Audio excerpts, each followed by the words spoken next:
Hello everyone. ल्यूसेंस GK में हम पढ़ रहे हैं इंडियन पॉलिटी एंड कॉन्स्टिट्यूशन। आज का टॉपिक है फंडामेंटल राइट्स। ये इसका 6 पार्ट है और अभी हम देखेंगे आर्टिकल 25 से लेके 28 तक।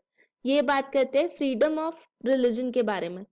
आर्टिकल 25 से लेकर 28 तक right to freedom of religion है। आर्टिकल 25 कहता है कि freedom of conscience and free profession practice and propagation of religion. तो सबसे पहले हम जानते हैं कंसाइंस क्या होता है। तो भारत में जो भी रह रहा है उसके पास ये अनुमति है कि वो अपने धर्म को मान सकता है। इसका मतलब हुआ फ्रीडम ऑफ कंसाइंस। आगे चल के हम देखते हैं इसी में है राइट टू प्रोफेस। तो आप खुलकर किसी को भी बता सकते हैं कि मैं इस धर्म का हूँ, मैं हिंदू हूँ, मैं मुस्लिम हूँ, मैं सिख हूँ, मैं क्रिश्चियन हूँ। तो आप अपने धर्म का खुलकर बता सकते हैं कि मैं इस धर्म को बिलोंग करता हूँ। वहां पर कोई भी रोक टोक नहीं है। फिर राइट टू प्रैक्टिस। आप आपका धार्मिक आचरण आपके धर्म के अनुसार रख सकते हैं। जो भी आपकी पूजा पाठ है आप कर सकते हैं, उसमें कोई भी रोक टोक नहीं है। जो भी रिचुअल्स है अलग अलग धर्मों के, ये आप खुलकर यहाँ पर कर सकते हैं और आपके बिलीफ्स को और आइडियाज को एग्जिबिट कर सकते हैं। जैसे ईसाई लोग गले में क्रॉस पहनते हैं, तो वो एक आइडिया या धार्मिक बिलीफ को दिखा रहा है कि वो ईसाई धर्म को फॉलो करते हैं। या कोई सिख किरपान रख रहा है तो वो सिख मान्यता के अनुसार रख रहा है, तो वो अलाउड है। फिर आता है राइट टू प्रोपगेट, यानी धर्म का प्रचार प्रसार करना। तो आप आपके धर्म का प्रचार प्रसार कर सकते हैं, उसकी अच्छाइयों के बारे में लोगों को बता सकते हैं। लेकिन धर्मांतरण फोर्सफुली किसी को भय दिखाकर या लालच से नहीं करा जा सकता है। ये अलाउड नहीं है। लगभग सभी स्टेट में इसके खिलाफ कानून है। लेकिन इसी में आगे चल के बात की है subject to public order, morality and health. तो इसका मतलब क्या हुआ कि धर्म का प्रचार प्रसार कर सकते हो, धर्म के बारे में बात कर सकते हो, धार्मिक अनुष्ठान कर सकते हो, लेकिन पब्लिक ऑर्डर, मोरालिटी और हेल्थ को ध्यान में रखते हुए। उसके अलावा स्टेट को ये परमिशन दी गई है कि किसी भी तरीके की फाइनेंशियल, इकोनॉमिक या पॉलिटिकल एक्टिविटी को वो रोक सकते हैं अगर वो धर्म से जुड़ी हुई है।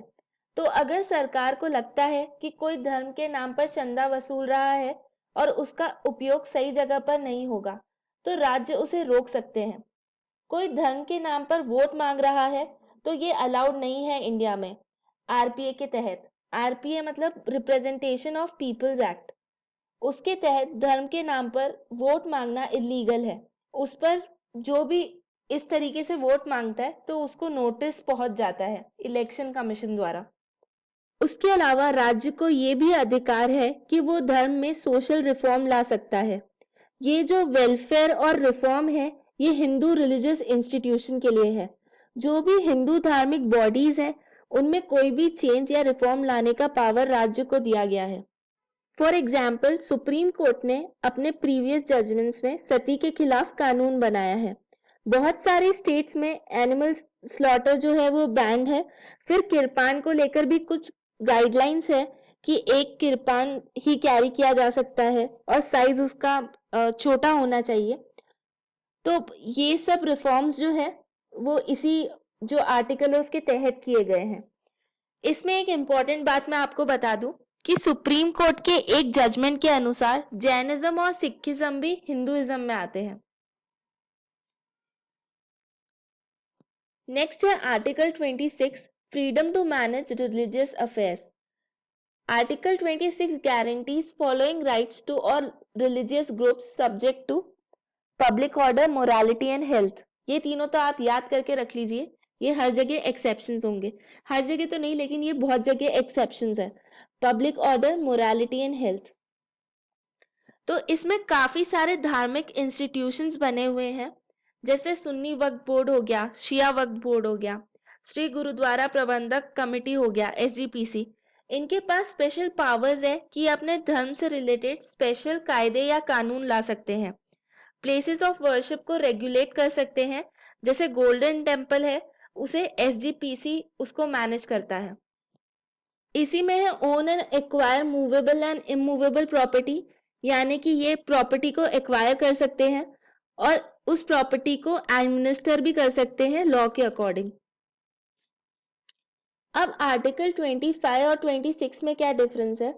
तो आर्टिकल 25 एक इंडिविजुअल को धर्म से रिलेटेड अधिकार देता है और आर्टिकल 26 पूरे धर्म को यानी रिलीजियस बॉडी को या पूरे धार्मिक ग्रुप को अधिकार देता है।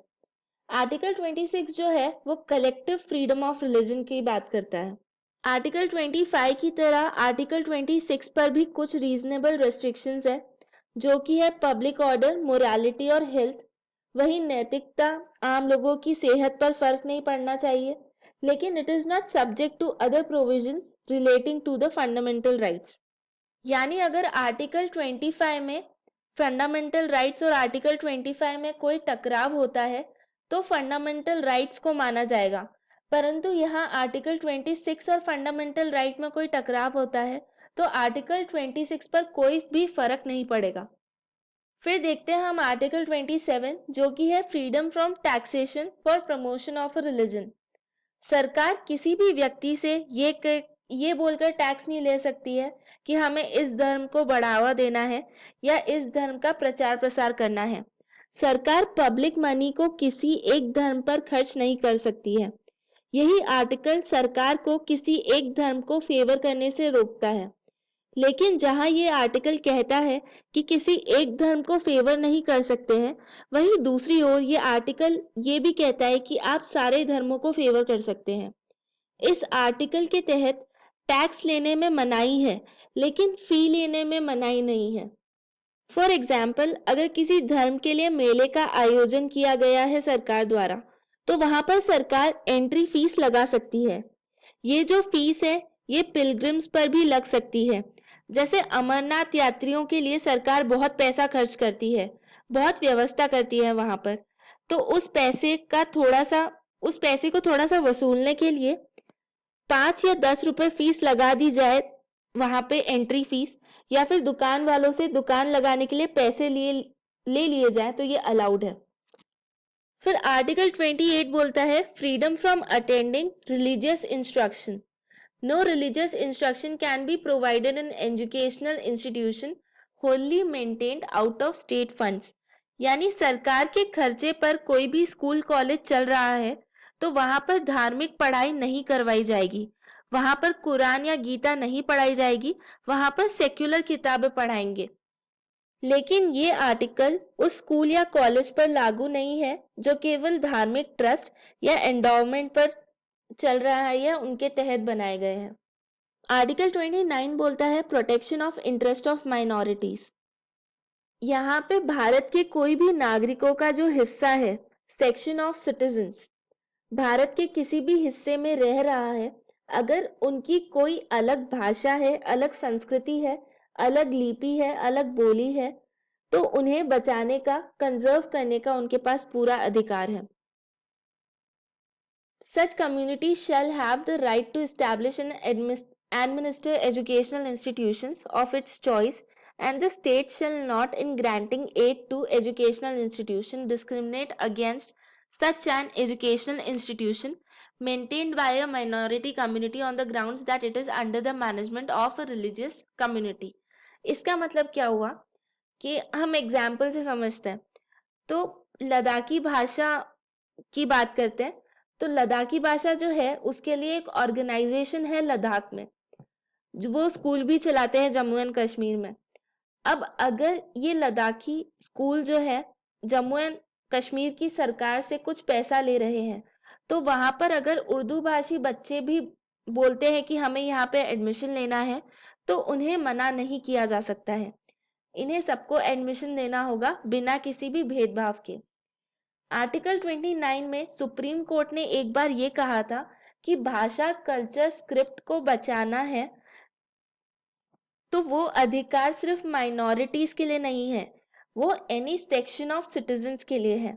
यानी माइनॉरिटीज के साथ साथ मेजॉरिटी को भी अपना कल्चर बचाने का अधिकार है। आर्टिकल 30 बोलता है right of minority to establish and administer educational institute. इसमें माइनॉरिटीज अपना स्कूल खोल सकते हैं, इस्टेब्लिश और एडमिनिस्टर कर सकते हैं एजुकेशनल इंस्टीट्यूट्स को। और अगर वो एजुकेशनल इंस्टीट्यूट सरकार कभी उसे अवाप्त कर लेती है, यानी अब राइट टू प्रॉपर्टी तो खत्म हो गया है, तो कभी अगर सरकार उसे अधिग्रहित कर लेती है, तो सरकार को उसका प्रॉपर कंपनसेशन देना होगा। जब भी सरकार सहायता करती है ऐसे स्कूल को, तो वो भेदभाव नहीं करेगी धर्म के आधार पर या भाषा के आधार पर। सबको बराबर एड देनी होगी उसे। एक इम्पॉर्टेंट बात, आर्टिकल 30 जो है वो माइनॉरिटीज तक सीमित है, मेजॉरिटी के लिए नहीं है। यहाँ पर any section of citizen word का इस्तेमाल नहीं किया गया है। एक और खास बात, माइनॉरिटी कौन है इसकी व्याख्या कहीं नहीं करी गई है। हमारे संविधान में इसकी डेफिनेशन नहीं दी गई है। यह सरकार टाइम टू टाइम डिसाइड करती है कौन सा धर्म माइनॉरिटी है या लिंग्विस्टिक माइनॉरिटी ग्रुप है। ये सब सरकार को डिसाइड करने का उसका दायित्व दिया गया है। Thank you. होप आपको ये लेक्चर पसंद आया होगा। अगर आपको कोई भी क्वेश्चंस हो तो आप नीचे कमेंट सेक्शन में लिख के बता सकते हैं। और अगर आपको ये लेक्चर पसंद आया तो आप प्लीज़ लाइक करें, शेयर करें और सब्सक्राइब करें। Thank you.